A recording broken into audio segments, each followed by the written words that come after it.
Hello' নমস্কাৰ। আজি মই লৈ আহিছোঁ তোমালোকৰ মাজত ক্লাছ 10ৰ অনুশীলনী 1.2ৰ কুৱেশ্যনটো হ'ল প্ৰতিটো সংখ্যাৰে ইয়াৰ মৌলিক উৎপাদকবোৰৰ গুণফল হিচাপে প্ৰকাশ কৰা। কি কৈছে? মৌলিক উৎপাদনবোৰৰ গুণফল হিচাপে প্ৰকাশ কৰা।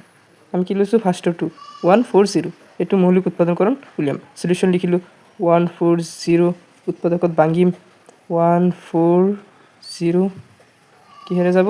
2ৰে দিলে 70, আকৌ 2ৰে দিব পাৰি 35, আকৌ কি কৰিম এতিয়া? কিহেৰে দিম? 5ৰে দিলে কি হ'ব?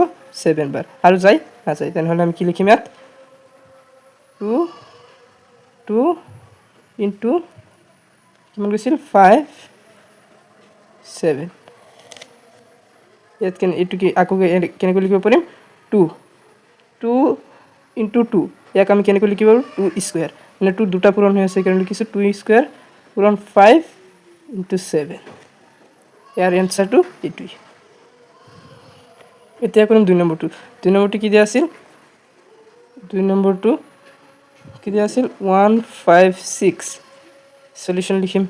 সলিউশ্যন 156, এইটোক উৎপাদনক ভাঙিম 156 কিহেৰে যাব? 2ৰে যাব। কিহত যুগ্ম আছে? 7 বাৰ। এক বাকী থাকিব, কিমান থাকিব? 16 8। আকৌ 2ৰে দিব পাৰিম যুগ্ম 3 বাৰ 9। এতিয়া কিহেৰে দিম? 3ৰে। 3ৰে 3